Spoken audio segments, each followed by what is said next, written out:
tenderness and sympathy, especially for others' helpless suffering. এত যে বদরাগী মানুষ, হ্যাঁ, এত যে স্বার্থ মানুষ, এটাই তো তার স্বভাব। কিন্তু তারপরেও তাদের মধ্যে মানে মোমেন্টারিলি এই ধরনের কি বলে টেন্ডারনেস জাগ্রত হতে পারে, যেখানে সে হেল্পলেস মানুষ, যারা অসহায় মানুষ, তাদের দুঃখ দিকে, কষ্ট দিকে, তখন তাদের প্রতি একটা সিম্পেথি চলে আসে, তাদের প্রতি গ্রেট টেন্ডারনেস দেখে, দয়া দেখে, মনটা তখন তাদের প্রতি তার নরম হয়, তাদের প্রতি সিম্পেথি দেখে। তাহলে এমনিতে সে সেলফিশ, এমনিতে রাগান্বিত, বদরাগী, নিজেরটাই দেখে, নিজের স্বার্থের জন্য কোনো আইন কানুন নিয়ম নীতি এগুলো মানতে চায় না। তো এই সমস্ত ব্যক্তির মাঝেও তো অনেক সময় দেখা যায় তাদের মধ্যে এই গ্রেট টেন্ডারনেস থাকতে পারে, বিশেষ করে যখন সে কোনো অসহায় ব্যক্তির সাফারিং দেখে, দুঃখ কষ্ট এগুলো দেখে, তখন তার মধ্যে এই সিম্পেথিটা জেগে ওঠে। One of the other prominent characteristics of nitric acid patient is the tremendous anxiety about health. ওই যে স্বাস্থ্যের প্রতি উদ্বিগ্ন, এরকম যে যত মেডিসিন আছে তার মধ্যে এই নাইট্রিক অ্যাসিড অন্যতম একটা বড় ওষুধ।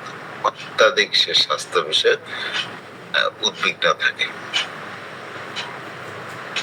আরো অনেক মেডিসিন আছে, অ্যাগারিকেস আছে, গেলিয়ার্স আছে, তো এরা স্বাস্থ্য নিয়ে খুব বেশি উদ্বিগ্ন থাকে।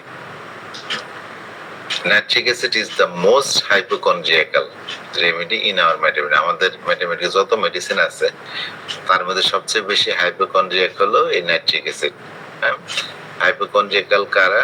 ওই রোগ বাদে এই কিছু হইলে, আর এটা বড় হয়তো একটু পেটের মধ্যে সমস্যা হচ্ছে, একটু গলা জ্বলতেছে, বুক জ্বলতেছে, বা একটু বমি হলো, হ্যাঁ ধরে নিবে পেটের ভিতরে মনে হয় ক্যান্সার হয়ে গেছে।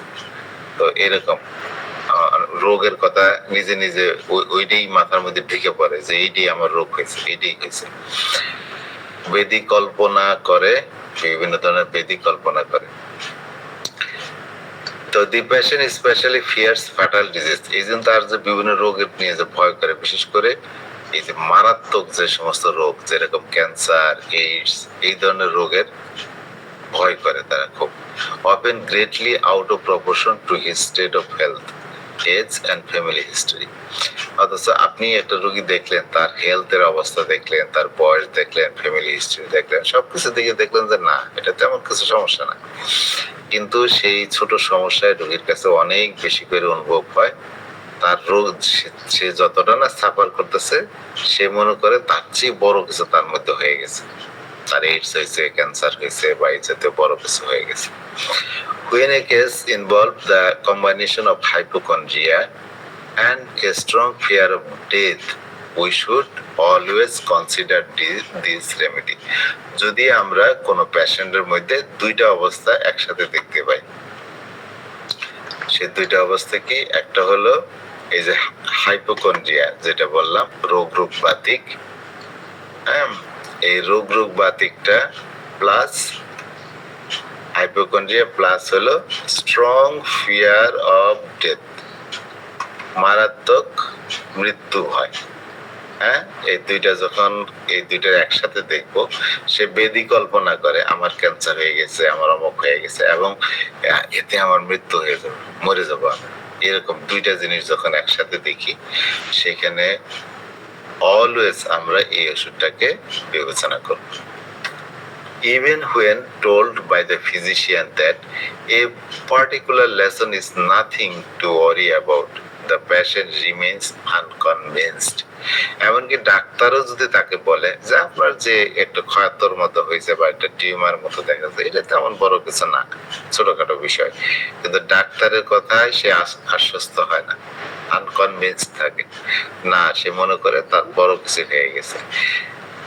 He has an unshakable belief, তার যে বিলিফ সেইখান থেকে শেক করে না, তার নড়চড় হয় না, মাথার মধ্যে এই যে বিশ্বাস ঢুকছে সেটাই, that he has a serious condition, তার মারাত্মক কিছু হয়েছে, that the physician has misdiagnosed the problem।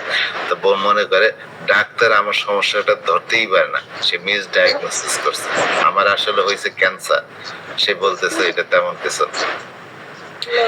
This fatalistic attitude may even give rise to suicidal idea। তার মধ্যে এই যে মারাত্মক একটা অ্যাটিটিউড, ফ্যাটালিস্টিক মানে তার নিয়তবাদী, মানে তার নিয়তিতে যেটা হয়ে গেছে, মানে ক্যান্সার হয়েই গেছে তার এইরকম, হ্যাঁ। তো এইরকম যে অ্যাটিটিউড, হ্যাঁ, তখন তারা নিরাশ হয়ে এক সময় তাদের মাথায় সুইসাইডাল আইডিয়া চলে আসে।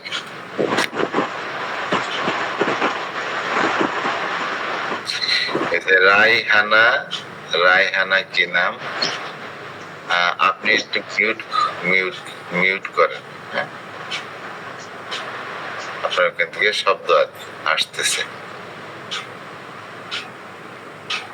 জি ঠিক আছে, থ্যাংক ইউ। আচ্ছা, তাহলে এই যে তার এই ফ্যাটালিস্টিক অ্যাটিটিউড, নিয়তবাদী, মানে এমন অবস্থা তার মধ্যে হয়েছে সেটা সে এখান থেকে বের হইতে পারবে না, তার নিয়তিতে এটাই লেখা আছে এরকম। ফ্যাটালিজম মানে a submissive mental attitude resulting from acceptance of the doctrine that everything that happens in a is predetermined, inevitable। আচ্ছা, যে জিনিসটা ঘটবে এটাই তার অদৃষ্টে লেখা আছে, এটা হবেই হবে, এটার পরিবর্তন নাই, এই ধরনের যে তার অ্যাটিটিউড, মানে এখানে হচ্ছে তার সে এমন ভাবে কনভিন্সড হয় যে তার বিশাল কিছু হয়ে গেছে, তার মারাত্মক কোনো রোগ হয়েছে এবং তার তখন মৃত্যু ভয় চলে আসে, এখান থেকে বাঁচার আর কোনো সম্ভাবনা নেই, হ্যাঁ। তো এই ধরনের অ্যাটিটিউড যখন চলে আসে এক সময়, তখন তার মধ্যে হয়তো হতাশা কাজ করে, তখন তার সুইসাইডাল আইডিয়া মাথার মধ্যে আসে। When we reflect about this patient, তো এই ওষুধের দিকে যদি আমরা তাকাই দেখি, who is both vindictive by nature and has great anxiety about health। এরা হলো ভিন্ডিকটিভ, স্বভাবে তারা একদম ভিন্ডিটিভ। সেটা হলো কিরকম ভিন্ডিটিভ মানে কি, মানে প্রতিশোধ পরা, ওই যে বলছে সে কখনোই ক্ষমা করে না, যতই ক্ষমা চায় সে কিন্তু প্রতিশোধ নিয়ে ছাড়বে, এরকম ভিন্ডিকটিভ টাইপের, এই টাইপের মানুষ।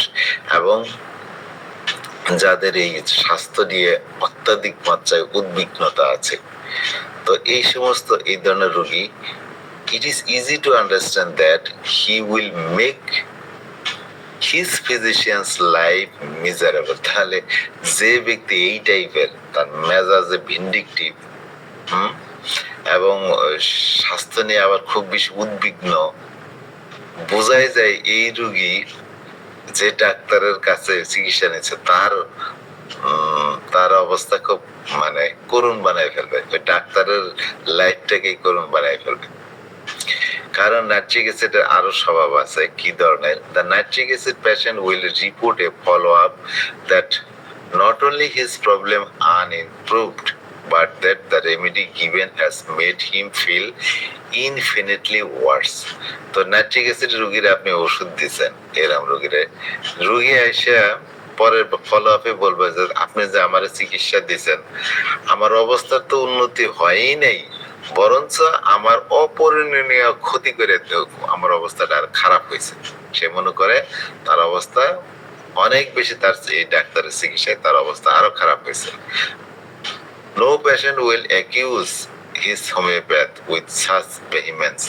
তো এইরকম ভেহিমেন্স নিয়ে যারা আসে, তো তারা তো কখনোই স্বীকার করে না, হ্যাঁ, যে no patient will accuse his homeopath with, মানে কোন রোগী এইরকম উগ্রভাবে কোন হোমিওপ্যাথকে দোষারোপ করে না, নাইট্রিক অ্যাসিড যেভাবে করে। আর সে আইসেই বলে যে আপনার ওষুধে আমার কোনো কাজ হয় নাই, বরঞ্চ আমার অনেক ক্ষতি হয়ে গেছে আপনার ওষুধ খাওয়ার পর। তো এরকম রোগী অনেক সময় রোগীরা এমনিতেও বলে যে ডাক্তার সাহেব আপনার ওষুধ খাওয়ার পরে আমার এই কাশি দেখা দিছে এই ওষুধের এর জন্য, ভাই আপনার ওষুধ খাই আমার পেটের সমস্যা দেখা দিছে, আপনার ওষুধ খাওয়ার পরে আমার এই জিনিসটা হয়েছে। আমি সব মনে হোমিও ওষুধের জন্যই তাদের কিন্তু হয়ে গেছে। কিছু রোগীরা এরকম বলে, কিন্তু নাইট্রিক অ্যাসিডের এই তীব্রতা মারাত্মক। আর আপনি কি চিকিৎসা দিচ্ছেন, আমার অবস্থা তো কোনো উন্নতি হয় নাই, বরঞ্চ আমার অবস্থা আরো অনেক বেশি খারাপ হয়েছে, সে ডাক্তারকে দোষারোপ করতে থাকে, এত উগ্রভাবে দোষারোপ করতে থাকে। Even having been given the correct remedy, যদিও আপনি তাকে কারেক্ট মেডিসিনই দিচ্ছেন, হ্যাঁ natric acid দিয়েছেন, a natric acid patient is very reluctant to admit to any positive result, and therefore the homeopath must be very cautious about changing his prescription. এই nitric অ্যাসিডের রোগী আপনি তাকে সঠিক ওষুধ নাইট্রিক অ্যাসিড দিচ্ছেন, কিন্তু পরবর্তীতে আইসা হয়তো এরকম বলবে আমার অবস্থার উন্নতি হয় নাই, কিছু হয়তো তার অন্য একটা সমস্যা দেখা দিছে, আগের সমস্যা হয়তো উন্নতি হয়েছে, হয়তো আরেকটা লক্ষণ দেখা দিছে তার মধ্যে। তো রোগী এসে বলবে আপনার ওষুধ তো আমার তো কাজ তো হয়নি, বরঞ্চ আমার অবস্থা আরো খারাপ হয়েছে, এই রোগ নতুন করে আবার দেখা দিছে, আপনারা খুব উগ্রভাবে দোষারোপ করবে। আর কোন ওষুধের রোগীর এইভাবে ডাক্তারকে এত উগ্রভাবে দোষারোপ করে না। অথবা আপনি তাকে সঠিক চিকিৎসাই দিচ্ছেন না, ঠিক আছে দিচ্ছেন, কিন্তু রোগী এসে তার যে পজিটিভ কিছু ঘটছে, তার দেহের মধ্যে উন্নতি হয়েছে, সেটা স্বীকার করবে না। হ্যাঁ, তো এই জন্য ডাক্তারদের একটু কশাস থাকতে হবে, একটু বেশি সচেতন থাকবেন, সতর্ক থাকবেন, যাতে সহজেই যেন আবার আপনার প্রেসক্রিপশন আপনি চেঞ্জ করে না ফেলেন। Then once the remedy has had some effect, the patient will be obsessed with worries about antidoting, and he may call the prescriber constantly to inquire about potential antidotes from hairspray, perfumes, electric washes, etc. etc. তো আবার দেখেন nitric acid রোগীতে আপনি খুব কষ্ট ভোগ করে, যদি এক সময় দেখা যায় যে না রোগী বলে যে না তার মধ্যে কাজ হয়েছে, তখন তাদের মধ্যে আরেক দুশ্চিন্তা তাকে আচ্ছন্ন করে ফেলে, ওই ওষুধটা যে কাজ করলো হ্যাঁ না ওষুধের অ্যাকশন না আবার নষ্ট হয়ে যায়। হ্যাঁ, এই জন্য ডাক্তারকে জিজ্ঞেস করা যাবে ডাক্তার কি খাইলে আমার এই ওষুধের অ্যাকশন নষ্ট হয়ে যেতে পারে, কোন কোন জিনিস, আমি যে এই যে হেয়ার স্প্রে ব্যবহার করি, পারফিউম ব্যবহার করি, এগুলো তো ওষুধের অ্যাকশন নষ্ট করে ফেলবে না, বা ইলেকট্রিক ওয়াশ ব্যবহার করি, এগুলো তো ওষুধের অ্যাকশন নষ্ট করে ফেলবে না। এরকম সম্ভাব্য অ্যান্টিডোট কি কি হইতে পারে, এগুলো ডাক্তারকে তখন সে কল করে জেনে নিতে চায়। তো এই জন্য বললাম যে আপনার রোগী যদি একটা থাকে নাইট্রিক অ্যাসিড, তা ডাক্তারের জীবন দুর্বিষহ হয়ে পড়ে। তো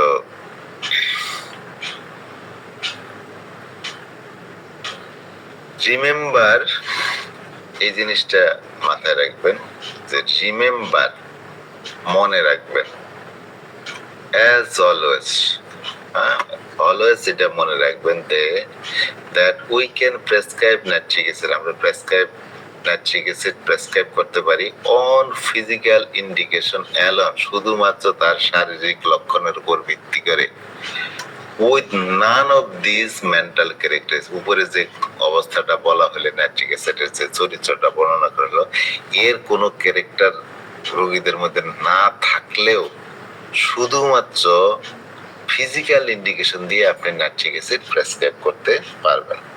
কারণ নাইট্রিক অ্যাসিডের অনেক ফিজিক্যাল লক্ষণ আছে যেটা খুব সুস্পষ্টভাবে নাইট্রিক অ্যাসিডকে বর্ণনা করে।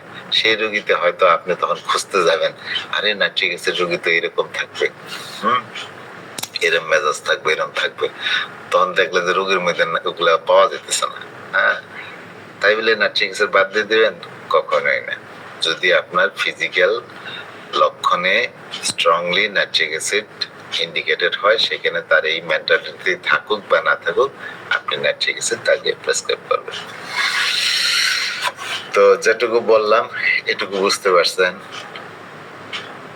বুঝতে কারো সমস্যা হয়েছে?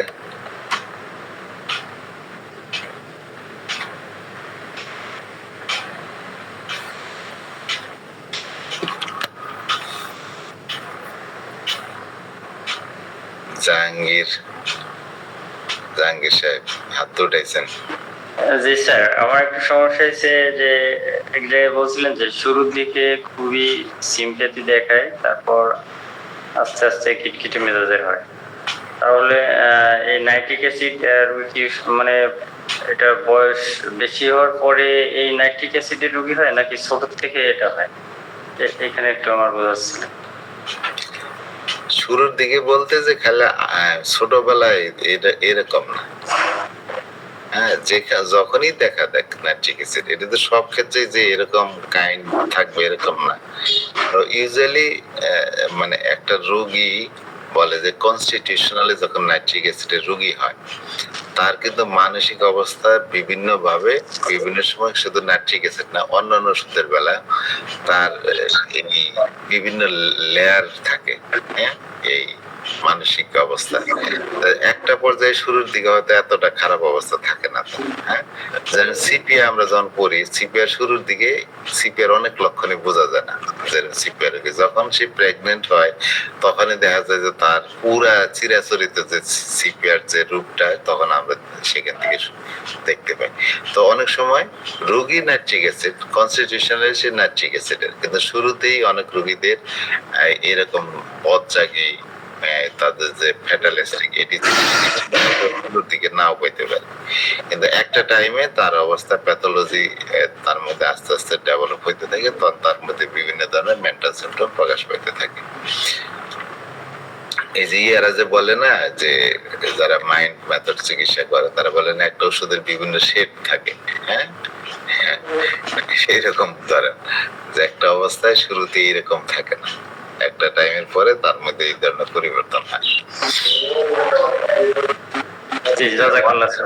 জি, অরামমেড পেশেন্ট শুরুর দিকে নিজের খুব অপটিমিস্টিক ভাবে, হ্যাঁ, খুব আশাবাদী, হ্যাঁ, খুব আশাবাদী থাকে, তারা কমিউনিকেট করে মানুষের সাথে, হ্যাঁ, একটু থাকে, খোলামেলা থাকে তারা, কিন্তু কিছুটা ইগোটিস্টিক থাকে, ইগো থাকে তার মধ্যে, কিন্তু এবং তারা মনে করে যে তাদের অনেক বেশি সক্ষমতা আছে, তারা অনেক কিছুই করতে পারে, কিন্তু যখনই তারা কোনো জায়গায় ডিসঅ্যাপয়েন্টেড হয় তখনই দেখা যায় তার মধ্যে ভীষণ হতাশাগ্রস্ত হয়ে পড়ে, সে ভিতরে ভিতরে তার একদম সব শেষ হয়ে যায়, একসময় জীবনের প্রতি বিতৃষ্ণা চলে আসে, তারপরে তার প্রতি দেখা যায় যে একসময় তাদের আত্মহত্যা করার ইচ্ছা চলে আসে।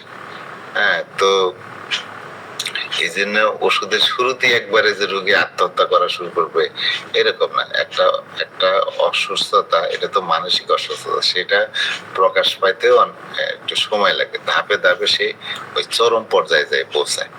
তো একটা ওষুধে একটা চরম অবস্থা আছে মানসিকের, তো সেই অবস্থা নিয়েই তো সবসময় রোগী আপনার কাছে আসবে না। না, ঠিক আছে, শুরুর দিকেও রোগী আপনার কাছে আসতে পারে, সেই সময় হয়তো তার মানসিক এই অবস্থাগুলো আপনি পাবেন না। হয়তো এই রোগী যদি চিকিৎসিত মানে তাদের যদি সঠিক চিকিৎসা দেওয়া না হয়, সে পরবর্তী ধাপে যায় এক সময় এই ধরনের তার মেন্টালিটি তার মধ্যে জাগ্রত হবে বা প্রকাশ পাবে। তো সেই জন্যই বলছে যে শুরুর দিকে রোগীরা অনেক সময় থাকে, কাইন্ড হার্টেড থাকে, তাও আবার এখানে কথা আছে সবার প্রতি না, নাইট্রিক অ্যাসিড রোগী তার প্রিয়জন যে তাদের প্রতি থাকে, তাদের প্রতি টেন্ডারনেস থাকে, তাদের প্রতি সিম্পথি থাকে। আবার এই যে তার যে খারাপ অবস্থা, সেই অবস্থার মধ্যেও মাঝে মাঝে আমরা দেখি যে তাদের মধ্যে যারা হেল্পলেস, যারা অসহায় সাফার করতেছে এখন, তাদের প্রতি তখন তার সিম্পথি জেগে ওঠে।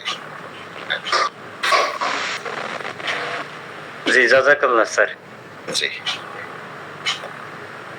আচ্ছা, এরপরে আমরা চলে যাই তার ফিজিক্যাল লক্ষণে, এগুলো ভালো করে মনে রাখবেন।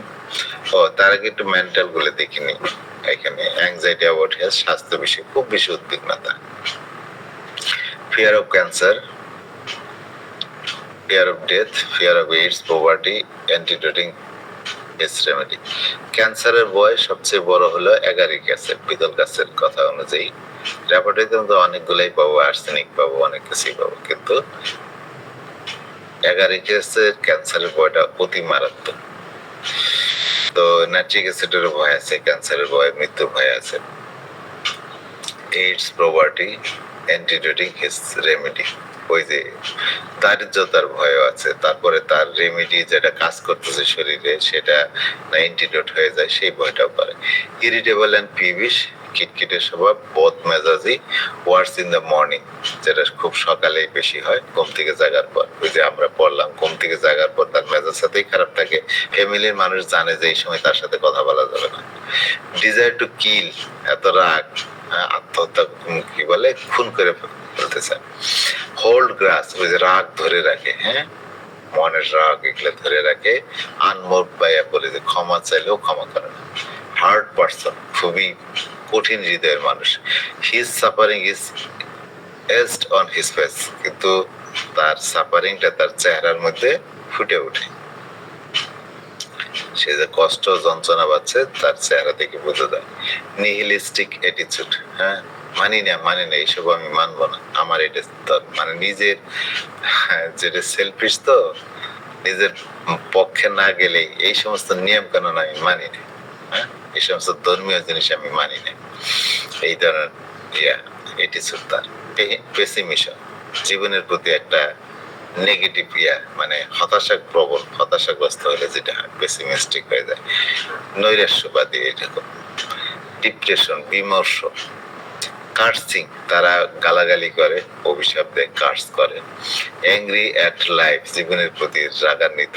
Blames everyone for his problem, তার সমস্যার জন্য সকলকে সে দোষারোপ করে। সেলফিশ, স্বার্থপর, and preoccupied with his own needs, শুধু তার নিজের প্রয়োজন যেটা সেটা নিয়েই বিবৃত থাকে, হ্যাঁ, অন্য মানুষের দিকে খেয়াল দেওয়ার তার সঙ্গে নেই।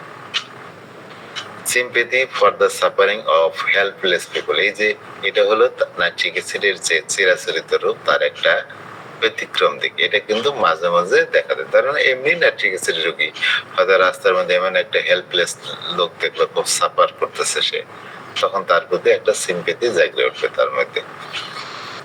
Accused the doctor of causing him harm, ওই ডাক্তারকে দোষারোপ করে তাকে আরো ক্ষতি করছে তার, এটা বলে। অনেক রোগী এসে বলবে যে আমি আরেক জায়গায় চিকিৎসা করছিলাম, সেই ডাক্তার আমার অনেক ক্ষতি করে দিছে। তো এই রোগী, এরকম রোগী পাওয়া যায়, হ্যাঁ, আইসা বলে আমি অমুকের আন্ডারে চিকিৎসা করছিলাম, তার আন্ডারে চিকিৎসা করে আমার অনেক ক্ষতি হয়েছে, হ্যাঁ। তো এই সমস্ত রোগী দেখে একটু সাবধানে থাকবেন, হ্যাঁ, কারণ নাইট্রিক অ্যাসিড হইতে পারে। এই হয়তো আপনার বেলায় একই কথা কইব। জেনারেল নাইট্রিক অ্যাসিড হলো চিলি, তার শীতকাতর, অ্যাগ্রাভেটেড কোল্ড দো অ্যাট টাইমস নিউট্রাল টেম্পারেচার, এমনিতে রোগী শীতকাতর, ঠান্ডায় সবসময় পারে, আবার কিছু সময় তারা থাকতে পারে নিউট্রাল, মানে ঠান্ডা গরমে তেমন কিছু হয় না। Stitching or splinter like pain, এটা একটা বৈশিষ্ট্য নাইট্রিক অ্যাসিডের। তার যে পেইনের ধরন, মনে হয় সেখানে একটা সুচ ফুটানে দিচ্ছে বা কোন একটা কাটা আছে, স্প্লিন্টার আছে, এরকম ব্যথা। ধরুন গলা ব্যথা হলে মনোযোগ করা যেন সুচ ফুটাইতেছে বা ওখানে একটা কাটা আছে, এরকম। আর বৈশিষ্ট্য কি? Offensive odour of perspiration or discharge, তার শরীর থেকে যে ঘাম হয় বা তার যে ডিসচার্জ গুলো হয়, অন্যান্য প্রস্রাব বলেন, পায়খানা বলেন, অন্যান্য বা শরীর থেকে কোনো জায়গায় থেকে যদি ডিসচার্জ হয়, সেটা মুখ থেকে হোক বা কান থেকে হোক বা যেখান থেকে ডিসচার্জ হোক, সেটা খুব অফেন্সিভ থাকে, দুর্গন্ধযুক্ত। খালি দুর্গন্ধ না, এটা একটা ঝাঁঝালো গন্ধ থাকে। জেনারেল এমারেশন হোয়াইল রাইডিং, এই নাইট্রিক অ্যাসিডের পেশেন্ট গাড়িতে উঠলে ভালো ফিল করে, সেজন্য রাইডিং করলে তার ভালো লাগে। কিন্তু এখানে একটা কথা আছে, গাড়িতে উঠলে ভালো লাগে ভালো কথা, কিন্তু রাস্তাটা যদি উঁচু নিচে হয়, রাস্তাটা যদি ঝাঁকিপূর্ণ হয়, তাহলে কিন্তু তার গাড়িতে উঠলে খারাপ লাগে। বা গাড়িতে উঠছে, গাড়ির যদি আওয়াজ হয়, তখন আগের যুগের যে গাড়িগুলা ছিল, যেমন গরুর গাড়ি বা আগে যেরকম চাকাযুক্ত বা ঘোড়ার গাড়ি চাকাযুক্ত, এরকম গাড়ি, এগুলা চাকার মধ্যে অনেক সময় ক্যাস ক্যাস ক্যাস ক্যাস শব্দ হইতো না। গাড়ির মধ্যে যদি নয়েজ হয়, শব্দ হয়, তাইলেও কিন্তু এই গাড়িতে উঠলে তখন তার পারে। কিন্তু ওভারঅল রাস্তাটা যদি ভালো থাকে, তাহলে সে রাইডিং করলে সে ভালো ফিল করে। Ulceration specially of the mucus membrane, যত স্লোসমিক ঝিল্লি আছে, হ্যাঁ, মিউকাসলেস যেরকম গালের ভিতরে এগুলা, হ্যাঁ, ইউরেথ্রায় মিউকাস মেমব্রেন গুলাতে ঘা হয়। তারপরে হেডে যদি দেখি, headache like external pressure, worse pressure আর ওয়ারিং হেডস, মাথা ব্যথা করে, মনে হয় যেন মাথার মধ্যে একটা চাপ দিয়ে রাখছে বাইরের থেকে, মাথার মধ্যে কোনো চাপ সহ্য করতে পারে না, মাথায় কোনো হেড পড়তে পারে না। আইরাইটিস, চোখের আইরিশের প্রদাহ, অফেন্সিভ অটোরিয়া, কান থেকে দুর্গন্ধযুক্ত স্রাব হয়, স্টিচিং ইন ইয়ার্স, কানের মধ্যে সুস্পর্শনে ব্যথা হয়, extending to ears from throat, অনেক সময় গলা ব্যথা, সেগুলা গলার থেকে ছড়ায় কান পর্যন্ত যায়। অ্যাক্রিড কোরাইজা, তার নাক থেকে যে সর্দি স্রাব হয় সেটা ক্ষতকারী। ইপিস্টেক্সিস ওয়ার্স এট নাইট, নাক থেকে রক্তক্ষরণ হয়, সেটা রাতের বেলা বাড়ে। ক্র্যাকিং অফ দ্য টেম্পোরোমেন্ডিবুলার জয়েন্ট, আমাদের যে হাড়কলে যে মেন্ডিবলের সাথে যে টেম্পলের যে জয়েন্ট, হ্যাঁ, সোয়ালটা দেখেন না, কালসি বলি আমরা, কালসি বলি। জি, এই জয়েন্টের মধ্যে তার শব্দ হয়, অনেকেই দেখবেন যে খাওয়ার সময় এখানে কটকট শব্দ হয়।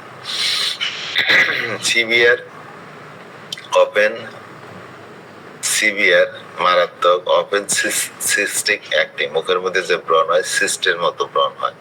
Fissure ulcer of the tongue, জিব্বাটা যদি দেখেন, নাইট্রিক জিব্বা থাকে ফাটা, হ্যাঁ, নাইট্রিক জিব্বার মধ্যে ঘা হয়, অনেকের জিব্বা দেখবেন চারদিকে ফাটা দাগ, তো সেটা নাইট্রিক অ্যাসিডের। হেলিটোসিস, তার শ্বাস প্রশ্বাসের দুর্গন্ধ হয়। হেলিটোসিস মানে কি? Offensive breath. আচ্ছা, আমি একটু দেখি হেলিটোসিস।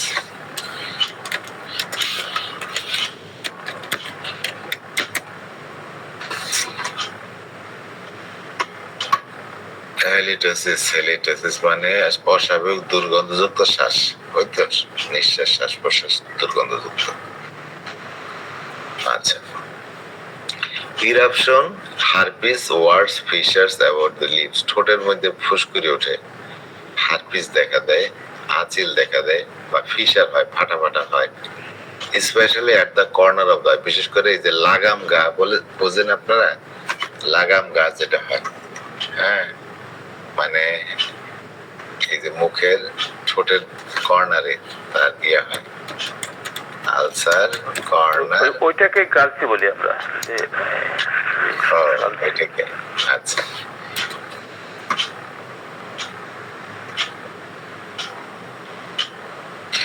এই যে দেখেন ঠোঁটের সাইড দেয় যে, হ্যাঁ, এই যে এগুলা দেখেন ছবিগুলা, ঠোঁটের সাইড দিয়ে এরকম ফাটা হয়ে যায়, এটা হলে নাইট্রিক অ্যাসিড, কন্ডুরাঙ্গ, এই সমস্ত ওষুধের লক্ষণ। ঠোঁটের কোনায় ফেটে যায়, আমাদের এলাকায় যে গোড়ার লাগাম লাগায় না, তো সেগুলো সাইডে যেরকম হয়ে যায়, ওইটাই ওই রকম আমাদের গ্রাম এলাকায় বলে লাগাম গা। তো এমনকি দেখছি এই ঘা যাদের হয়, হ্যাঁ, ছোটবেলায় মনে আছে দেখছি ওই যে গোড়ার ওইটা লাগাম, ওইটা মুখ থেকে বের করে আর এগুলা তো সোয়াই দেয়, এতে নাকি ভালো হয়ে যায়, জানি না। তো এখানে ঠোঁটগুলো ফাটাও হয়, এখানে ইরাপশন হয়, এখানে আঁচিল হয়, তো এগুলো আছে। আর টেম্পোরোমেন্ডিবুলার জয়েন্ট মানে সোয়াল যেখানে লাগছে কানের পাশে, হ্যাঁ, ওইখানে যে হা করলে যে জায়গায়, হ্যাঁ, ওইখানে কটকট শব্দ হয়। টেম্পোরোমেন্ডিবুলার জয়েন্ট যদি বলি,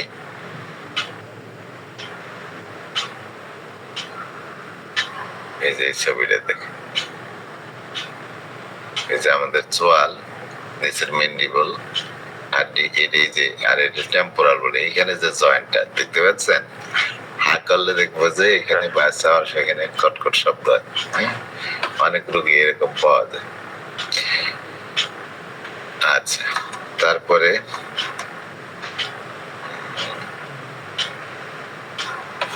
আচ্ছা, থ্রোটের মধ্যে আমরা দেখি যে ফেরিংজাইটিস, ফেরিংসের প্রদাহ, পেইন, যে কোনো পেইন, স্প্লিন্টার লাইক পেইন বা স্টিচিং পেইন এটা থাকে। Ulcer of the pharynx and tonsil with stitching pain, টনসিলে গা হোক বা ফেরিংসে গা হোক, এর সাথে সুস্ফোটানো ব্যথা থাকে। পেপটিক আলসার, পেপটিক আলসার মানে স্টোমাক আর ডিউডেনামে যে আলসার হয় সেটাকে পেপটিক আলসার বলে। তো নাইট্রিক অ্যাসিডের খাবারের ইচ্ছা অনিচ্ছা ভালো করে খেয়াল রাখবেন। নাইট্রিক অ্যাসিড প্রচন্ড লবণ খায়, এটা মনে রাখবেন। আমি লবণের কথা বললে টেট্রামিওর চিন্তা করি, কিন্তু নাইট্রিক অ্যাসিড অন্যতম একটা মেডিসিন, ম্যাডোরিনাম অন্যতম একটা মেডিসিন, টিউবারকুলিনাম অন্যতম একটা মেডিসিন। খুব বেশি লবণ খায়। যদি কারোর মধ্যে দেখেন একই সাথে ফ্যাট খায়, ফ্যাট খুব পছন্দ এবং লবণ পছন্দ, ঝাল ঝাল জিনিস পছন্দ, তাহলে আপনি নাইট্রিক অ্যাসিড চিন্তা করবেন। আর কারোর মধ্যে যদি দেখেন খুব বেশি লবণ খায় আবার খুব বেশি মিষ্টি খায়, তাহলে আর্জেন্টাইন নাইট্রিয়াম চিন্তা করবেন। কারোর মধ্যে যদি দেখেন খুব বেশি লবণ খায়, খুব বেশি মাংস টাংস কাবাব টাবাব এগুলা খায়, ঝাল ঝাল জিনিস খেতে পছন্দ করে, সেখানে কোষ্টিক আমল চিন্তা করবেন। কারোর মধ্যে যদি দেখেন যে অনেক বেশি ফ্যাট খায়, ফ্যাট অনেক বেশি টক খায়, অনেক বেশি টক খায়, সেটা আবার হিপার সালফার। যাই হোক, ফ্যাট পছন্দ করে, এমনই পছন্দ করে যে সে ধরেন খেতে বসছে কয়েকজনে, আরেকজনের পেটের মধ্যে ফ্যাট আছে, সে তার প্লেট থেকে ফ্যাটটা নিয়ে নিবে, এরকম ফ্যাট পছন্দ করে। হ্যারিং, চিজ, ব্রেড, ইনএডিবল জিনিস খায়। অনেক সময় বাচ্চাদের দেখবেন যে এই চক খাচ্ছে বা ময়লা খাচ্ছে, কয়লা খাচ্ছে, মাটি খাচ্ছে, হ্যাঁ। তো এইটা হলো নাইট্রিক অ্যাসিডের অন্যতম একটা লক্ষণ। আবার শুনে এক ডিম পছন্দ করে না, ব্রেড অপছন্দ করে, চিজ ব্রেড কিন্তু পছন্দ অপছন্দ দুইটাই আছে। তো ডিম পছন্দ করে না। নাইট্রিক অ্যাসিডের রোগীদের কিন্তু দুধ সহ্য হয় না, এটাই মাথায় রাখবেন। হ্যাঁ, দুধ বদ হজম হয় এবং দুধ খেলে বমি বমি হয়, সকাল বেলায় তার থাস থাকে।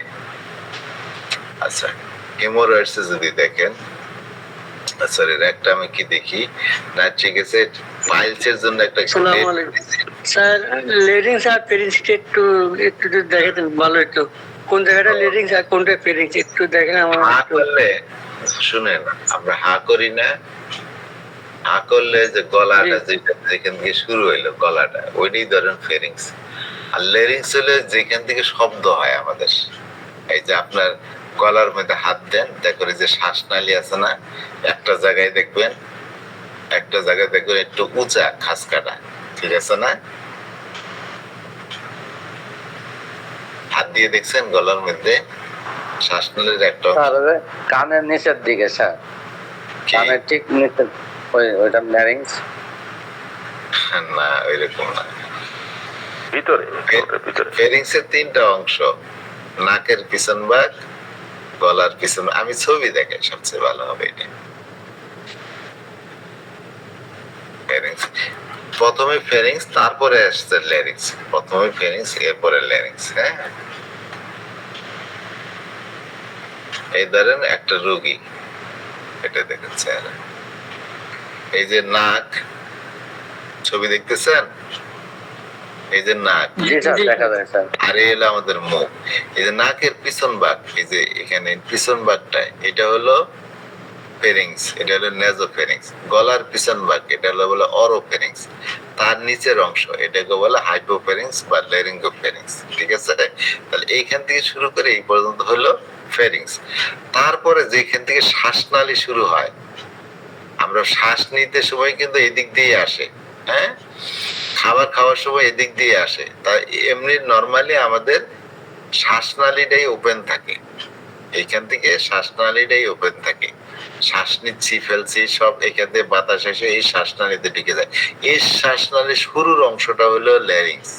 হ্যাঁ, যখন আমরা ঢোক গিলে কি হয়, শ্বাসনালীটা বন্ধ হয়ে যায়, আমাদের এই যে পিছনে যে খাদ্য নালীটা চালু হয়ে যায়, খোলা হয়ে যায়। ঠিক আছে, তো এই জায়গাটায় এই যে ল্যারিংস এর এইখানে আমাদের ভোকাল কর্ড থাকে, আমরা যে শব্দটা শুনি শব্দ উচ্চারণ করে এখানে ভোকাল কর্ড থাকে। এই যে নাম বলছে গলার এখানে হাত দেন, এই যে থুতনির নিচে দেখুন এই জায়গাটা একটু উঁচা, তাই না? হ্যাঁ, তো এই যে এইখানে আমাদের ল্যারিংস দেখা যাচ্ছে না, বুঝতে পারেন? জি স্যার। জি স্যার, দেখাও যাচ্ছে, আবার খুব সুন্দর ভাবে বুঝতে পারলাম। হাত দিয়ে ধরলে এই যে দেখা যায় এই অংশটা হলো এটাই হলো ল্যারিংস। এখানে ভয়েস বক্স থাকে, স্বরনালী থাকে, এখান থেকে শুরু করে তাহলে এক শ্বাসনালীর একদম শুরুর জায়গাটা হলো ল্যারিংস। হ্যাঁ, আর যে নাকের পিছনে বা গলার পিছনে বা হ্যাঁ, আর এই পর্যন্ত হলো আমাদের ফেরিংস। হ্যাঁ, ফেরিংস। আচ্ছা, যদি আমরা হা করাই জিহ্বার পিছনে যদি গাল এই যে গলার দিকে যদি তাকাই, অনেক সময় দেখা যায় এখানে লাল হয়ে আছে অনেক রোগীদের। হ্যাঁ, ওটা ফেরিংজাইটিস হয়। ওই জায়গায় প্রদাহ হইলে তখনও গলা ব্যথা করে। অনেক সময় দেখবে যে টনসিল গুলো তো ঠিকই আছে, টনসিলে বড় না, কিন্তু হা যেই করাইছেন রোগীরে দেখবেন যে গলার ভিতরটাই যেরকম হা করালে, এটা তো আলা জিহ্বা, এটা তো জিহ্বা, এই যে গলার পিছনের অংশটা না, এটাই হলো ফেরিংস, এবং এটা হচ্ছে অরোফেরিংস। হ্যাঁ, অরোফেরিংস মানে মুখের পিছনের ভাগ, এই জায়গায় লাল হয়ে আছে, মানে এখানে ফেরিংজাইটিস হয়েছে। হ্যাঁ, ফেরিংজাইটিস হয়েছে। এটা তো টনসিল, দেখাই যায় ব্যাকটেরিয়া জনিত টনসিল হয়েছে, এই যে সাদা সাদা ইয়া জমে গেছে। তো অনেক সময় টনসিল আর ইয়া দুইটা একসাথে থাকে। হ্যাঁ, এটাতে টনসিল গুলো ফুলে নেই, এটাতে টনসিল ফুলে নেই, কিন্তু গলার পিছন ভাগটা লাল হয়ে রয়েছে, এটা সোর থ্রোট বলে। ফেরিংজাইটিস রে সোর থ্রোট বলে, গলা কত বলি আমরা যেটা।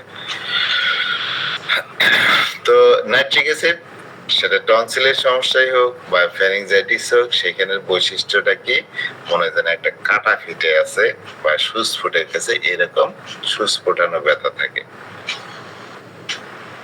আচ্ছা,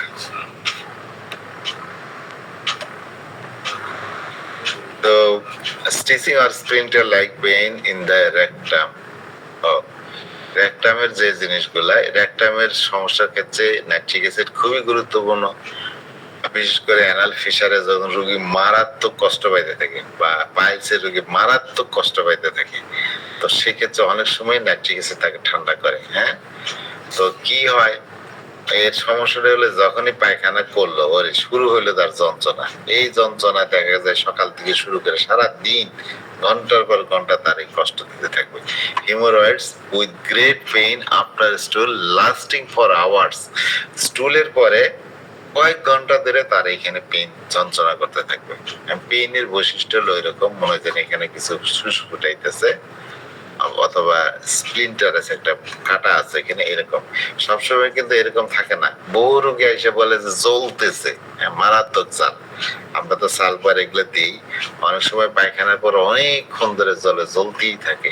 তো সেক্ষেত্রে অনেক সময় নাইট্রিক অ্যাসিড খুব ভালো কাজ দেয় রোগীদের। আমরা যদি দেখি পেইন স্টুল আফটার, তারপরে অ্যাগ্রাভেশন, তারপরে বার্নিং। দেখেন এখানে আমরা তো খালি মনে করলাম যে কাটা ফোটার মতো ব্যথা, তা না। আমরা যদি বার্নিং ও দেখি, সেখানেও দেখবো nitric acid first grade medicine. হ্যাঁ, আবার কেটে ফেলতেছে, ছুরি দিয়ে জানি একদম কেটে ফেলতেছে, এরকম, সেইখানেও নাইট্রিক অ্যাসিড ফার্স্ট গ্রেড। আর যেটা বললাম সোর পেইন, সেটা নাইট্রিক অ্যাসিড। দেখেন এখানে আছে স্টিকিং পেন, স্টিচিং পেন, এই দেখেন এখানে দেখেন স্টিচিং পেন, সেখানে নাইট্রিক অ্যাসিড। তো এরকম নাইট্রিক অ্যাসিড খালি যে সবসময় যে এরকম কাটা ফোটার মতো ব্যথা থাকবে তা না, প্রচন্ড জ্বালা, কেটে ফেলার মতো ব্যথা এগুলাও থাকে। কিন্তু বৈশিষ্ট্য হলো পায়খানার পরে ঘন্টার পর ঘন্টা ধরে তার এই যন্ত্রণা গুলা থাকে। রোগী আসে বলে সকালে বাথরুমে যায়, যদি অফিসে যায়, এই ব্যথা আমার সারা দিন থাকে, সন্ধ্যা পর্যন্ত থাকে, এরকম। তো স্টিচিং অথবা like pain of the rectal warts, nitric acid warts এর জন্য একটা ভালো মেডিসিন, আঁচিলের জন্য। তবে এর বৈশিষ্ট্য হলো আঁচিল থেকে প্রায় ব্লিডিং হয়, এটা একটা অন্যতম বৈশিষ্ট্য। পায়খানার রাস্তায় আছে, ঠোঁটের মধ্যে আছে, এগুলোর মধ্যে হয়। তারপরে অ্যানাল ফিশার হোক, অ্যানাল ফিশার মানে পায়খানার রাস্তাটায় ফাটা ফাটা থাকে। আর হিমোরয়েডস হলে পায়খানার রাস্তার রক্তের নালীটা ফুলে গুটি গুটি ধারণ করে, হ্যাঁ, হেমোরয়েডসটা ধরেন ওই যে মানুষের ভেরিকোজ ভেইন হয় না, সেই জিনিসই, যেহেতু পায়খানার রাস্তায় ভেরিকোজ ভেইন হয়, পায়খানার রাস্তায় রক্তের নালীগুলো ফুলে যায়, এটা হলো হেমোরয়েডস। আর পায়খানার রাস্তা যদি ফেটে যায় কোনো সময়, ধরেন পায়খানা টাইট হয়ে বা নানান কারণে পায়খানার রাস্তা যদি ছিঁড়ে যায়, এই বারবার ছিঁড়ে যেতে থাকে, এটা হলো অ্যানাল ফিশার। হ্যাঁ, এটা খুব কষ্টদায়ক, এটি যন্ত্রণা বেশি দেয়। বা ফিস্টুলাটা হলো পায়খানার রাস্তার এক পাশে একটা ফোড়া হয়, ঠিক পায়খানা রাস্তার পাশেই কোনো ফোড়া হয়, ফোড়াটা মাঝে মাঝে যখন ফুলে ওঠে, ভিতরে পুজ হয়, তখন মারাত্মক ব্যথায় কষ্ট পাইতে থাকে রোগী। পুজটা বাইরে গেলে তখন একটু ভালো ফিল করে। অ্যানাল অ্যাবসেস, পায়খানা রাস্তার ওইখানে, পায়খানা রাস্তা ওইখানে যদি কোনো একটা ফোড়া হয়, সেক্ষেত্রে নাইট্রিক ব্যবহার হতে পারে। কোলাইটিসের জন্য একটা ভালো মেডিসিন পোলনের প্রদাহ, সেটা আলসারেটিভ কোলাইটিস হোক বা যেটাই হোক, সেখানে যে ডায়রিয়াটা হয় সেটা খুব ক্ষতকারী, অফেন্সিভ ডায়রিয়া। কনস্টিপেশন, ইনএফেক্সুয়াল আর্জিং, পায়খানা অনেক সময় নাক্স ভূমিকার মতো এর লক্ষণ থাকে, অনেকের পায়খানা কষা থাকে, ব্যাগ হয় কিন্তু ইনএফেক্সুয়াল, নিষ্ফল, মানে ফল বের হয় না, মানে ফলপ্রসূ হয় না। পায়খানার ব্যাগ হয়েছে, পায়খানায় যাবেন, পায়খানা করে চলে আসবেন, এটি তো নিয়ম। কিন্তু পায়খানার ব্যাগ হবে, যাবেন কিন্তু পায়খানা হবে না, বা হইলেও সামান্য হবে, ইনএফেক্সুয়াল, ফলপ্রসূ পায়খানা হয় না, যেটা আমরা নার্সকে দেখি ঘন ঘন এরকম হয়। রেকটাল ম্যালিগনেন্সি, রেকটাল ম্যালিগনেন্সি মানে রেকটামের ক্যান্সারের জন্য নাইট্রিক অ্যাসিড অন্যতম একটা গুরুত্বপূর্ণ মেডিসিন। ইউরোজেনিটালে আমরা দেখি তার জেনিটাল ওয়ার্ডস থাকে, তার জননাঙ্গে আঁচিল থাকে, মেবি হাইপার সেন্সিটিভ আর ব্লিড ইজিলি। সেই আঁচিলটা খুব স্পর্শকাতর, খুব সংবেদনশীল, স্পর্শ করা যায় না এবং খুব সহজে সেখান থেকে ব্লিডিং হয়। জেনিটাল হারপিস, হারপিস যদি হয়, জননাঙ্গে হারপিসে, জননাঙ্গে ঠোঁটে হারপিস মানুষের দেখা দেয়। হারপিস দুই ধরনের হাইপার সাধারণত আছে, একটা হচ্ছে হারপিস সিমপ্লেক্স, আরটা হলো হারপিস, একটা হারপিস সিমপ্লেক্স আর একটা কি বলে হারপিস জোস্টার। Herpes zoster. হ্যাঁ, হারপিস জোস্টার তো গায়ে, বুকে, পিঠে, মুখে এরকম হয়, ছবি আমি দেখাই। হারপিস জোস্টারটা হলো, দেখেন হারপিস জোস্টার, এই যে হারপিস জোস্টার হলে এইভাবে ফসকা ওঠে, কেন হয়, গালে হয়, হ্যাঁ, একটা লাইনের মতো করে হয়, তো হারপিস জোস্টার বুকের মধ্যে ওঠে। তো এইটা তো হারপিস জোস্টার, এখানে নাইট্রিক অ্যাসিড লাগতে পারে, কিন্তু হারপিস জোস্টার ইয়ের চেয়ে হারপিস সিমপ্লেক্স যেটা, সেটা বেশি হয়। হারপিস সিমপ্লেক্সে একটা ফুসকুড়ি হয়, একটা দুইটা ফুসকুড়ি হয়, বেশি হয় না। প্রায় দেখা যায় জননাঙ্গে হয়, প্রায় দেখা যায় ঠোঁটের মধ্যে হয়, এবং এই হারপিস গুলো খুব সহজে দূর করে দেয় না। এই যে জ্বর ঠোঁটা ওঠে না, আমরা বলি জ্বর ঠোঁটা ওঠে, হ্যাঁ, ফিভার ব্লিস্টার যেটা বলি, এগুলো কিন্তু হারপিস সিমপ্লেক্স, এগুলো ঠোঁটের মধ্যে হয়, অনেক সময় একটা ওঠে, হ্যাঁ, অনেকে আর কয়েকটা ওঠে এরকম। তো এটার জন্য নাইট্রিক অ্যাসিড একটা বড় মেডিসিন, রাস্টক্স তো আছেই। তারপরে এই ঠিক এইরকমই ওঠে অনেকের, পুরুষের ওই যে গ্ল্যান্স পেনিসের আশেপাশ দেওয়া হয়, আবার মেয়েদের এই তাদের জননাঙ্গে হয়, তো লেবিয়ার মধ্যে দেখা যায় এরকম ফুসকুড়ি ওঠে। এগুলো কিন্তু সোয়াচের রোগ, সোয়াচের রোগ, হ্যাঁ, সেক্সুয়ালি ট্রান্সমিটেড ডিজিজ, একজনের থেকে একজনের হইতে পারে এরকম। আর এটা যার একবার হয়, সহজে এটা রিমুভ করা যায় না, দেখা যায় ওষুধ খাইছে ভালো হয়ে গেছে, কোন এক সময় যায় আবার ধরা পড়বে, হ্যাঁ, এরকম একটা চাপের মধ্যে আছে, আবার দেখা যায় আবার হয়ে যায়, তখন কি হয়, জ্বর জ্বর লাগে, ওইখানে ব্যথা করে অনেক, তারপর এরকম ফুসকুড়ি উঠে যায়। তো হারপিস সিমপ্লেক্স এর জন্য এটা একটা ভালো মেডিসিন, যেটা আমরা জননাঙ্গে হয় বা ঠোঁটের মধ্যে হয়। তো জেনিটাল হারপিসের জন্য একটা ভালো মেডিসিন। গনোরিয়া, সিফিলিসের ক্ষেত্রে ব্যবহার হয় লক্ষণ মেডিসিন। ক্রনিক ইউরেথ্রাল ডিসচার্জ, মূত্রনালী থেকে পুরাতন তার এই ডিসচার্জ যেতে থাকে, দীর্ঘদিন ধরে ডিসচার্জ যেতে থাকে, maybe bloody, non specific urethritis, অনেক সময় ইউরেথাইটিস হয়, ইউরেথার প্রদাহ হয়, এটার পিছনে কোনো গনোরিয়া পাওয়া যায় না বা অন্য কোনো জীবাণু পাওয়া যায় না, স্পেসিফিক কিছু ধরা যায় না, কিন্তু দেখা যায় তার ইউরেথাইটিস আছে। তো লক্ষণ যদি অন্যান্য পান তখন দিবেন। Ulcer in the genitalia ulcer হয়, ulcer stricture of urethra, urethra যদি আলসার হয় বা ইউরেথ্রার স্ট্রিকচার হয়, সাথে স্টিচিং পেইন হয়, সেখানে দিবেন। প্রোস্টেটাইটিস, প্রোস্টেট গ্ল্যান্ডের প্রদাহ। ব্যালেনাইটিস হলো গ্ল্যান্স পেনিসের প্রদাহ খুব সম্ভবত। আমি এটা দেখিনি।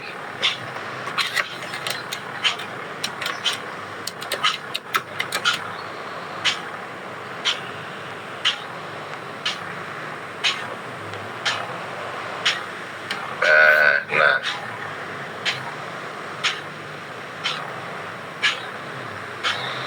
এটা হল balanitis is a treatable condition.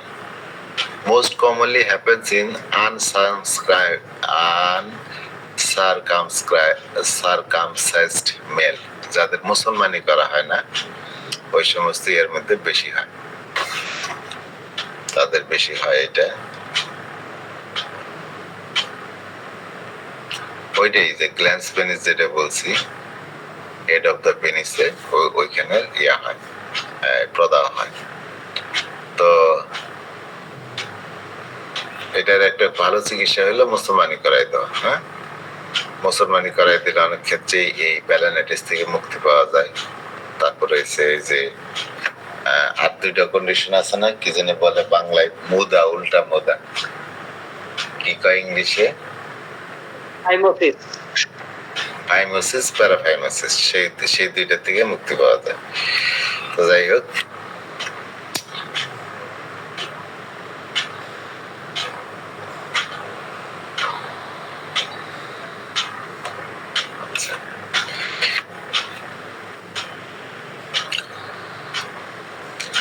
তারপরে ভ্যাজাইনাইটিস হয়, ইচিং বিফোর এন্ড আফটার মেন্সেস হয়, ওয়ার্স কোয়েশন, সহবাসে বেড়ে যায়, সহবাস খুব পেইনফুল, এটা কিন্তু না, ঠিক আছে।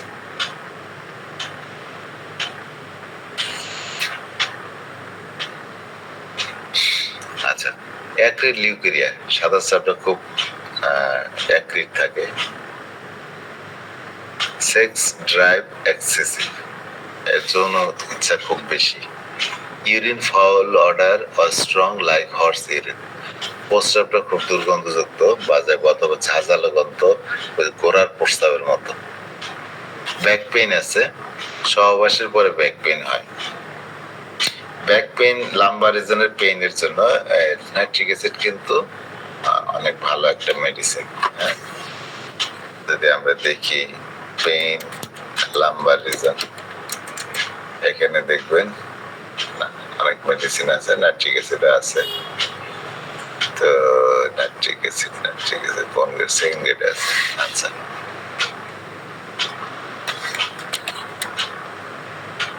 নাইট্রিক অ্যাসিডের পেইন হলে কিরকম হবে? স্ট্রেসিং পেইন হবে, তাই না? নাইট্রিক অ্যাসিড যদি কোমর ব্যথা হয়, তো সহবাসের পরে বেড়ে যায়, পয়সন আফটার বেড়ে যায়। এখানে অ্যাগারিকাস, ক্যানাবিস ইন্ডিকা আর আছে নাইট্রিক অ্যাসিড।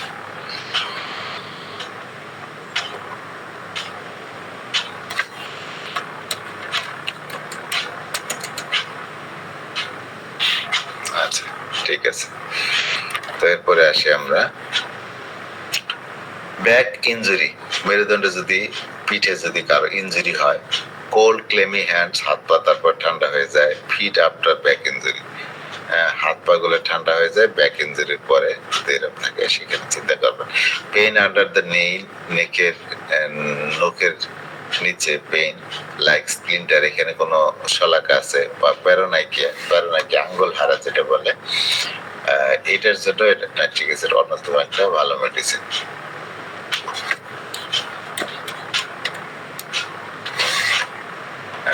দেখবেন এটা কষ্টদায়ক একটা রোগ, অনেকেরই এরকম হয়।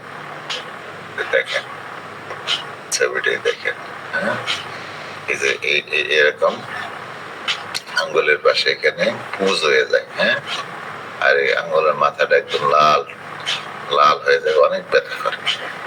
তো সেক্ষেত্রে এটা একটা ভালো মেডিসিন যদি লক্ষণে মিলে।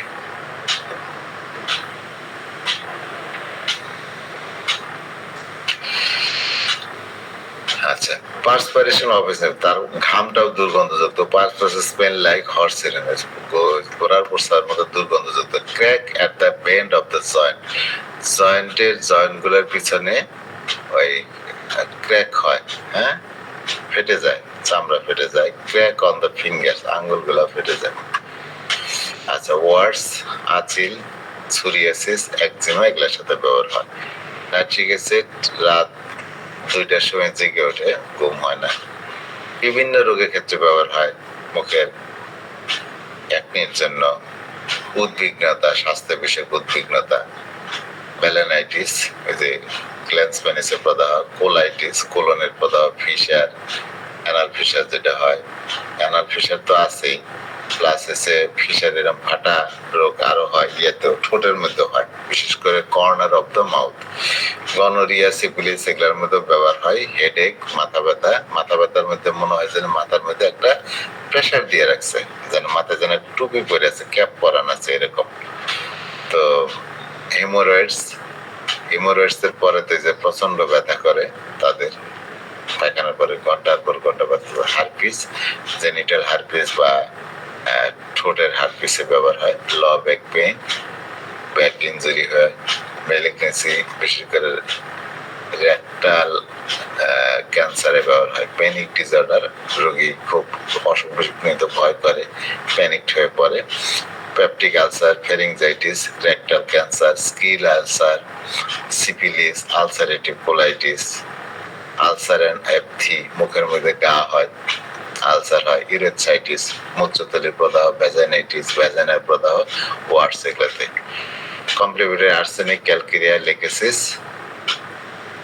আর্সেনিকের সাথে মিল কি? আর্সেনিকের ওই রকম ফিয়ার অফ ডেথ আছে, আর্সেনিকের অ্যাংজাইটি অ্যাবাউট হেলথ আছে, খিটখিটে স্বভাব আছে, আর্সেনিকের শীতকাতর, আর্সেনিকের ফ্যাট পছন্দ করে, কোলাইটিসের মধ্যে ব্যবহার হতে পারে।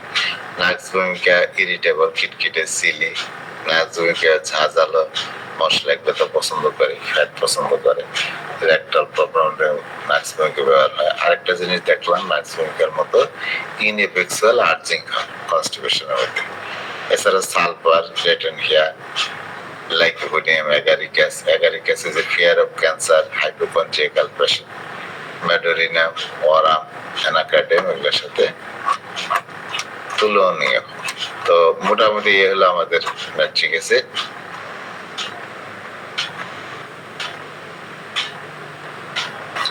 আচ্ছা, কারো কোনো বিশেষ জানার আছে?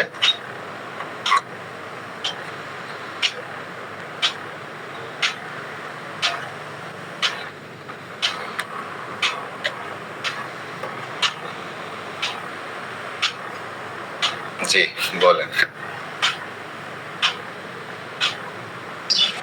স্যার, ওই যে মলদ্বারে টাকানি ব্যথার মতো কিংবা যে অস্বস্তি, রেটানিয়ার সাথে কি এটার একটু পার্থক্যটা যদি একটু স্যার বলে দিতেন।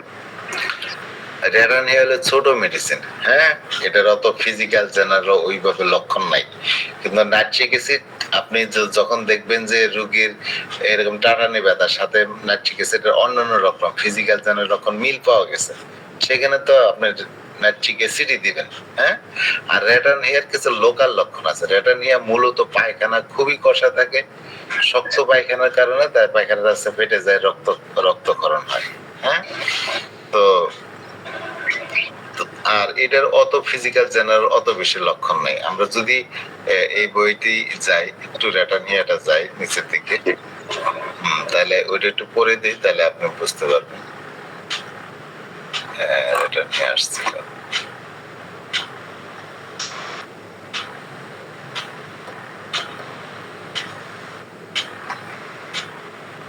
এই যে রেটানিয়া। রেটানিয়া দেখেন, রেকটাল ফিশার আছে এবং হেমোরয়েডস এটা আছে। Pain rectal after lasting for minutes to hours. এই রেটার্ন হেয়ার পায়খানা পরে ব্যথা হয়, এটা কয়েক মিনিট স্থায়ী হতে পারে আর কয়েক ঘন্টা হইতে পারে, কিন্তু নাইট চিকিৎসা সবসময় লং লাস্টিং হবে। তারপরে পায়ের রাস্তায় জ্বালা, কেটে ফেলা, স্প্লিন্টার, ব্রোকেন গ্লাসের কথা নাইট্রিক অ্যাসিডে নাই, কিন্তু ওই যে জ্বালা, কেটে ফেলার মতো splinter like pain, stitching pain, এগুলো নাইট্রিক অ্যাসিডে আছে। Pain worse from touch and passing heart stroke, এই জিনিসটা বেশি করে দেখবেন। এই জিনিসটা ইয়েতে বেশি করে থাকে, রেটার্ন ইয়াতে শক্ত পায়খানা, এবং শক্ত পায়খানার পরে তার এই যন্ত্রণা, ব্যথা এবং রক্তক্ষরণ হয়, পায়খানা খুব শক্ত থাকে, সেক্ষেত্রে এটা নিয়ে চিন্তা করবেন। কিন্তু ধরেন এরকম সবই আছে, কিন্তু নাইট্রিক অ্যাসিডের অন্যান্য ফিজিক্যাল জেনারেল লক্ষণ পাওয়া যেতেছে, সেখানে তাহলে নাইট্রিক অ্যাসিডই দিবেন। অনেক সময় দেখেন নাইট্রিক অ্যাসিড দেওয়ার পরে আমরা রেজাল্ট পাচ্ছেন না, কিন্তু এই লোকাল লক্ষণগুলো মিল আছে ইয়ার সাথে, তখন আপনি রেটার্ন হেয়ার দিতে পারেন।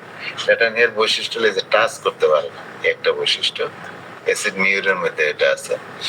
আর রেটার্ন হেয়ার দেখুন গরম বাথিং এ উপশম, শুয়ে থাকলে উপশম ব্যথাগুলা, অথবা স্লোলি ধীরে ধীরে হাঁটলে উপশম, এই যে আলাদা কিছু বৈশিষ্ট্য আছে। পায়খানার সময় তার হিমোরেজটা বেড়ে আসে, পায়খানার রাস্তায় রেকটাল এক্সক্রিশন ওই জায়গায় হাজিয়া যায়, ওখান থেকে ওজিং হয়, মানে ময়েশ্চার বের হয়। আর রেটার্ন হেয়ার মধ্যে চিকেন খাওয়ার ইচ্ছা আছে,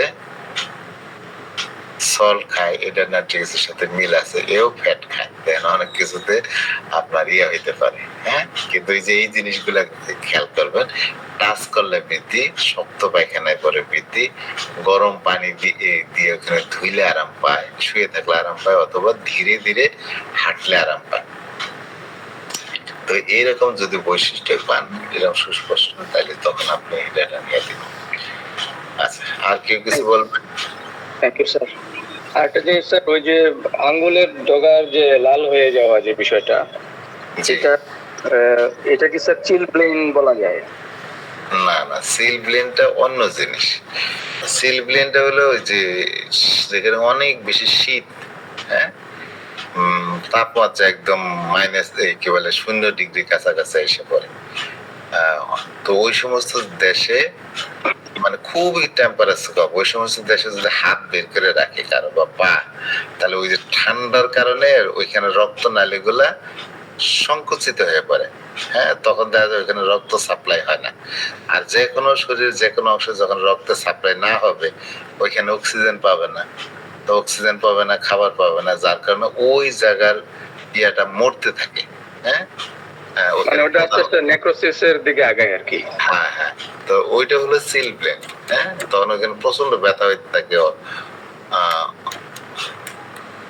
সিলব্লেন। দেখেন, এটা হচ্ছে ঠান্ডার থেকে সমস্যা হয়। Chilblain are areas of inflammation or swelling of the skin. Chilblain are caused by changes of your blood vessel in response to cold. তো এটা যদি দেখেন ছবি, এই যে দেখেন, এটা হলো চিলব্লেন, এটা হচ্ছে ঠান্ডার থেকে হয়। তাহলে আপনি এমনি সুস্থ পুরা মানুষ, কিন্তু আপনি প্রচন্ড ঠান্ডার মধ্যে হয়তো গাড়িতে উঠছেন, তখন পায়ের মধ্যে মোজা ছিল না, জুতা ছিল না ঠিক মতো, বা হাতের মধ্যে ছিল না, যার কারণে এই জায়গায় ঠান্ডা হয়ে এই জায়গায় আপনার রক্ত সাপ্লাই কম হয়েছে, তারপর এই জায়গায় প্রদাহ হয়ে গেছে, লাল হয়ে ফুলে গেছে, ব্যথা হয়। এভাবে যদি দীর্ঘস্থায়ী হয়, তাহলে কিন্তু ওই জায়গায় নেক্রোসিস হয়ে যেতে পারে, কালো হয়ে যাবে এবং ওই জায়গাটা মরে যাবে। হ্যাঁ, ওই সেলগুলো মারা যাওয়ার কারণে এখানে আপনার গ্যাংগ্রেনও হয়ে যেতে পারে, ক্ষত হয়ে যেতে পারে। তো সিলব্লেন খুব মারা যায়। অনেক সময় ধরুন বরফের মধ্যে পারাইছেন আপনি, তার কারণে এরকম হয়ে যেতে পারে। আচ্ছা, তো ঠিক আছে, অনেক সময় হয়ে গেছে, আমরা শেষ করি। আবার নেক্সট বুধবারে দেখা হবে ইনশাল্লাহ। নেক্সট বুধবারে দেখা হবে ইনশাল্লাহ। তো সেদিন আমরা নাক্স মস্কাটা পড়বো, নাক্স মস্কাটা বা নাক্স মস্কাটা যেটি বলেন সেটা বলবো। তো বিদায় নিচ্ছি, সবার সুস্বাস্থ্য কামনা করে শেষ করছি। আসসালামু আলাইকুম ওয়া রাহমাতুল্লাহ।